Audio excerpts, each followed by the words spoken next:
त्याच्यामुळे शेतकऱ्यांच्या धानाच्या कळपा खूप खराब झालेल्या आहेत. आता त्याच्यात अडचणी एक आली आहे, म्हणजे अधिकारी पंचनामा करत आहेत, परंतु जसा एका शेतकऱ्याची 1 हेक्टर जागा असली तर मधातल्या काळात सुद्धा काही आपल्या अडचणी आल्या होत्या. त्याने 1 हेक्टर पैकी 10 आपला पंचनामा केला, तो गट पुन्हा दुसऱ्यांदा त्याला पंचनाम्यात दाखवता येत नाही आणि त्याच्यामुळे तो लाभापासून वंचित राहील. तर येणाऱ्या आपल्या काळात आपल्याला शेतकरी बांधवांचा खूप सामना करावा लागेल आणि आपल्या सर्वांना माहित आहे साहेब का धान उत्पादक शेतकरी हा खूप अडचणीत आहे. दुसरा आमच्या इकडे हा रेतीचा जो प्रश्न आहे हा एकदम आपला 160 आपला त्याला एकदम मार्गी लावून द्या, कारण की रेती इकडे भेटत नाही आणि चोरी कोणी करू शकत नाही. त्याच्यामुळे आपला तो त्यांना इथून वैनगंगा नदी वाहते, तर आपला खूप लोकांचे आपला घरकुलचे काम बाकी विकासाचे काम आपला थांबलेले आहेत. तर ही सुद्धा आपला अडचण दूर झालीत बरी होईल. धन्यवाद साहेब आपण इथे आल्याबद्दल. धन्यवाद. थँक्यू आमदार महोदय. सन्माननीय डॉक्टर पंकजी भोर हे सर्वांच्या हृदयामध्ये कोरलेले एक नाव. आमच्या आमदार महोदयांनी आपल्याकडून अपेक्षा केलेल्या आहेत त्या अगदी सार्थकी आहेत, कारण रन काढायची असतील तर बॅट्समन कडून अपेक्षा करतात आणि विकेट घ्यायचे असतील तर बॉलर कडून अपेक्षा करतात. आणि भंडारा जिल्ह्याचा जर विकास करायचा असेल साहेब तर तुमच्याकडून आम्ही सर्वच अपेक्षा करतो आहे. म्हणून या प्रसंगी आपण या ठिकाणी मनोगत व्यक्त करावं. थँक्यू.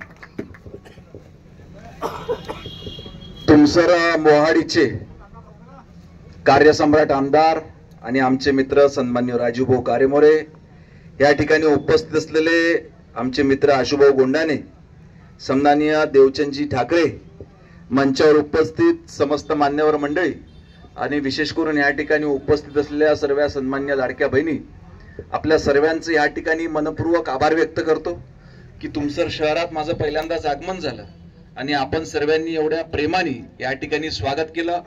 तसे राजूभाऊ आमचे फार जुने मित्र आहे.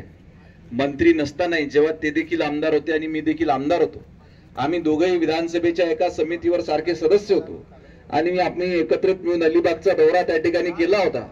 त्याच्यामुळे अतिशय जुने आणि पारिवारिक संबंध त्यांच्यासोबत आहे. आपल्या सर्वांना माहिती आहे की राजूभाऊंची देखील कार्यशैली अतिशय वेगळी आहे.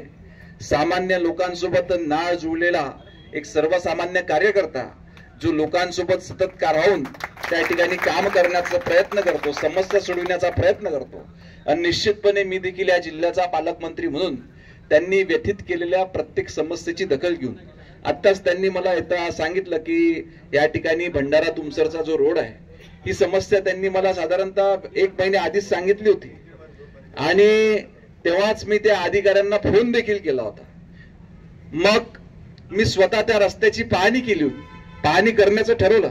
बहुतेक राजूभाऊंना देखील मी तसा निरोप दिला, परंतु त्या अधिकाऱ्याचा मला फोन आला का साहेब माझ्या घरी नातीचं बारसं आहे म्हणून थोडासा मला वेळ द्या. आता आपण ती अडचण समजून घेतली, परंतु आता मी जेव्हा स्वतः आलो तर राजूभाऊची तळमळ काय होती मला प्रत्यक्षात आल्यावर समजलं आणि तातडीनं मी गाडीतूनच राजूभाऊ त्याला फोन लावला आणि सांगितलं की तिथले स्थानिक आमदार फार नाराज आहेत, नागरिकांना प्रचंड त्याच्या समस्या आहे. आता ते डिपार्टमेंट जर का राज्य सरकारचं असलं तर मी तात्काळ तुम्ही आणि मी विषय वेगळ्या पद्धतीने नेला असता, परंतु केंद्र सरकारच्या अखत्यारीत तो नॅशनल हायवेच्या अखत्यारीत रोड आहे. तरी देखील मी उद्या राजूभाऊ त्या लोकांना नागपुरात मला भेटायला बोलविलेलं आहे.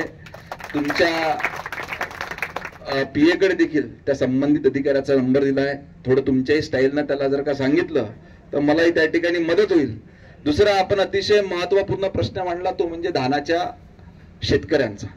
निश्चितच भंडारा जिल्हा हा धान उत्पादक शेतकऱ्यांचा जिल्हा म्हणून त्या ठिकाणी ओळखला जातो आणि मागच्या 10-15 दिवसामध्ये मोठ्या प्रमाणावर नुकसान धानाचं या जिल्ह्यामध्ये झालं आणि म्हणूनच त्याची प्रत्यक्षात माहिती मिळाली पाहिजे.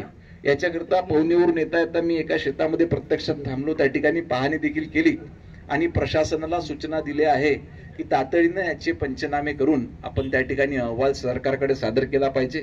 लवकरात लवकर आपण तो अहवाल प्राप्त करून घेऊन कशी जास्तीत जास्त मदत आपण त्या ठिकाणी शेतकऱ्यांना करू शकतो याचा प्रयत्न आपण त्या ठिकाणी करणार आहोत. तिसरा एक कुठला तरी विषय आपण अजून सांगितला होता आता MRE